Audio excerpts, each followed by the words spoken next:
Gipahinomduman kita sa atong ebanghelyo nga kining yung pagpaubos. Ang garbo mao gid nay makapaimpierno nato. Ang pagpaubos mao'y makalangit. Lingiyay mong tupad ning na mapaubsanon ka. Ning na wa mulingi kadaghanan. Kanang dili mulingi pagarbuhon gid na. Kay kanang mga garbuhon di man na mutan-aw sa iyang silingan. Ang iya anang tan-awon, ang iya ragyong kaugalingon. Nya unsa may mga kinaiya sa mapaubsanon. Ang mapaubsanon magsigig angkon sa iyang sala. Ang mapahitason magsigig panaway sa sala sa iyang isig katao. Ang iyang makit-an ang sala sa iyang silingan, pero di siya kakita sa iyang sala. Di sad siya ganahan mo angkon sa iyang sala. Mao nay mga mapahitason, pero ang mga mapaubsanon magsigig angkon sa iyang sala nya iya sang dawaton ang iyang isig katao nga nakasala. Saban, kinsa nakapasar ninyo. Sugod karon mangangkon atas atong sala. Mao nang diri sa unang pagbasa niingon si Propeta Joel, ingon siya, gisiah ang inyong kasing-kasing, dili ang inyong mga bisti. Kaysa una ilang kung gision ilang sinina, aron kunuhay ingnon silang nagbasol. Ayaw inyong kasing-kasing, pasabot ang kuna gyud ang imong sala. Muna sa atong tubag sa Salmo, unsa may atong gibutang dinhi, maluoy ka Ginoo kay nakasala kami. Kami, kita, ana. Nya ikaduhang kalainan, ang mapaubsanon magsigig buhat og maayo, pero dili niya isangyaw. Ang iya ragyong kalipay ang pagbuhat og maayo, dili ang mga pagdaig sa iyang isig katao. Mao nay iyang kalipay. Magsige ra gyud siya buhat, matud pa sa atong ebanghelyo, magbuhat sa tago.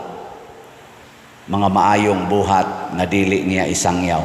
Pero kining mga pagarbuhon, kining gakuas garbo, magsige na sila buhat og maayo aron daygon sa mga tao. Daygon. Ana.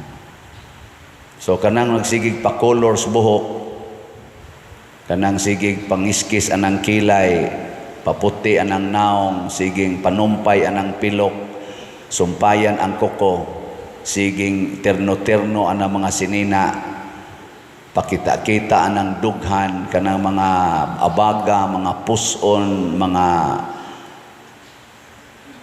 kigol. Unsa mo na sila? Gustong daygon o gusto nga magbuhat lag maayo niya way pagdaig? O kana, mo na nga ato na narong hunongon karong panahon sa Kwaresma.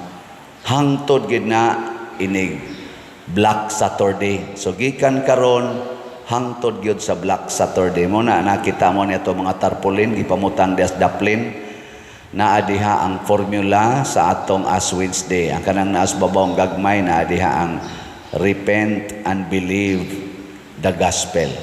Pagbasol og tuohi ang ebanghelyo. Nya kanang naang dagko-dagko nas ubos, gipaduol-duol na nato aron daling mabasa. Nasa gibutang diha nga, remember that you are dust, and to dust you shall return. Hinumdumi tao nga ikaw abog, og sa abog sad ka mobalik. Nya unsa may itong buhaton, samtang nagpanaw pa ta, padung atong pagkahimong abog. Mao nang naa dias ubos. Unsa to na? Pray, fast. Unsa? Give. Ampo. Nya matod pa ni Kristo, magampo gani mo, si radi ang pultahan. Pasabot, ayaw himuang pagarbo. Nya, magpuasa, minusi ang pagkaon. Ayaw na pagsigig kaon, ayaw na pagsigig pangitaan ng pagkaon. Karon, day of fasting and abstinence. Unsa man ang fasting, ayaw kaon. Unsa man ang abstinence, ayaw kaon og karne or lami nga pagkaon. Abstain from pleasure. Niya, ang atong fasting, atong minimum nga requirement, usa lang kakaon sa usa ka adlaw. 1 meal without meat. Muna, kinsa may obligado nga mag-fasting, matud pa sa atong balaod simbahan, 18 anyos ngadto sa 59. Ang 60 pataas, 17 paubos, optional sa fasting. Sa abstinence, kanang naa sa age of reason, hangtod na gyud kinatasan, mo abstain. Total, di man ka mo fasting, abstain raman. So mga 12 anyos, pataas, required na nga mo abstain. Abstain sa gas computer, abstain ka ng mga porn, abstain ka ng mga cellphones, abstain sa pagpanglibak, abstain sa pagpamakak, abstain anang sugal. Karon ra ba kuno, wa nay pugo, gigukod ang pugo, ang giilis ang pigo. Nakasabot mo spigo, karon pa mo bago ko kadungog na social media, ang pugo gigukod. Unsa man ang meaning anang pugo? Murag ko ni sa to na Philippine Offshore Gaming Operators, operations ba na?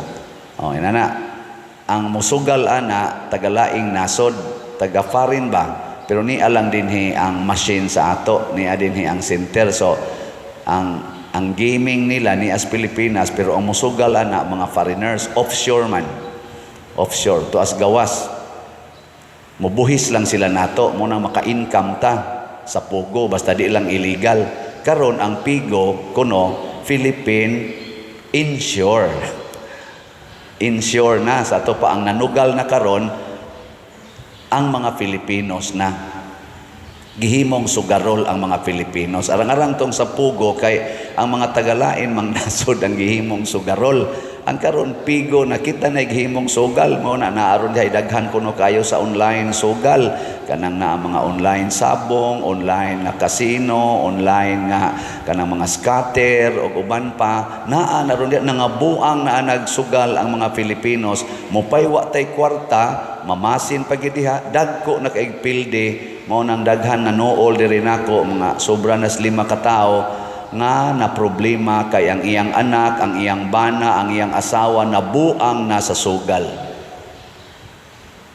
Wa mo kibaw tingali ani, gihimo na tang sugarol sa atong mga leader sa atong nasod o kinsay gapasiugda ana, may kay na silang manghunong na nakaron. Abstain, fasting from gambling and vices, pleasure. Mo na fast. Unya give, unsa man ang give? Almsgiving, paghatag og paambit sa imong isig katao apan ayaw ipagarbo. Mo na usa ana kining atong slat-slat dinhi.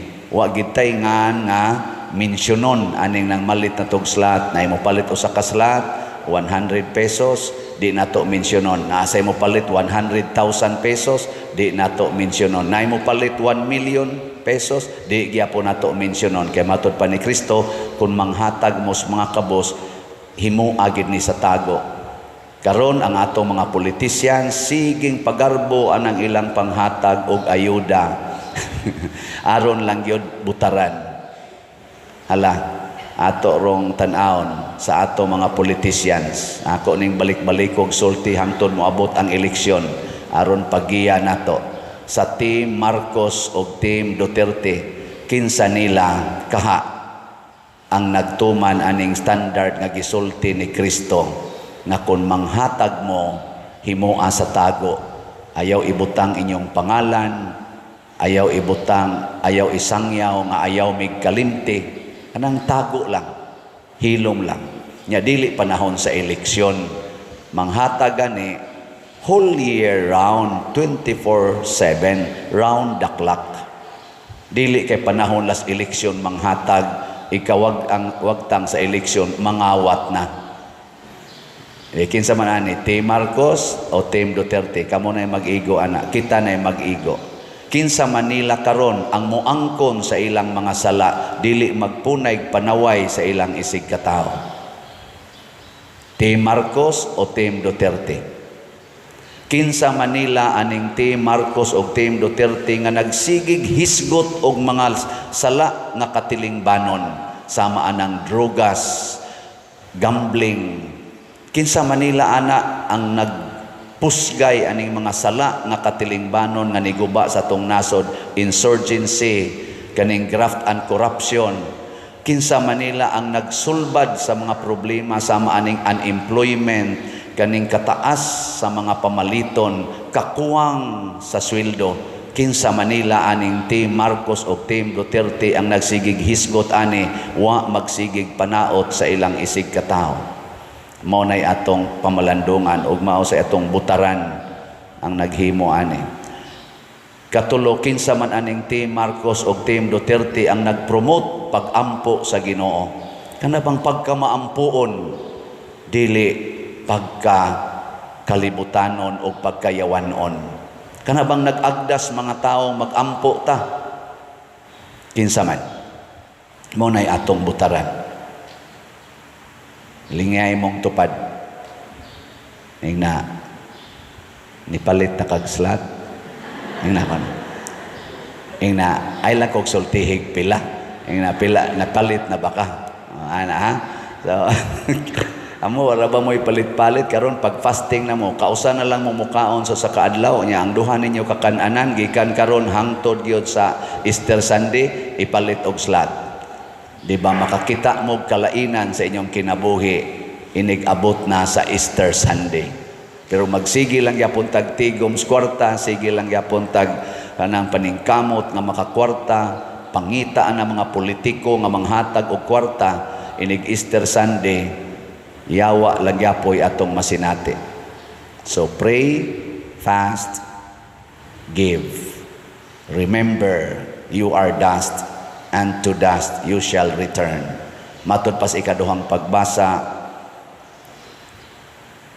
si Kristo nga way sala nagpakamatay para nato, busa kita usab dawato nato ang kaluoy sa Ginoo, magpakamatay sa ta sa atong mga sala aron pagsunod sa Ginoo.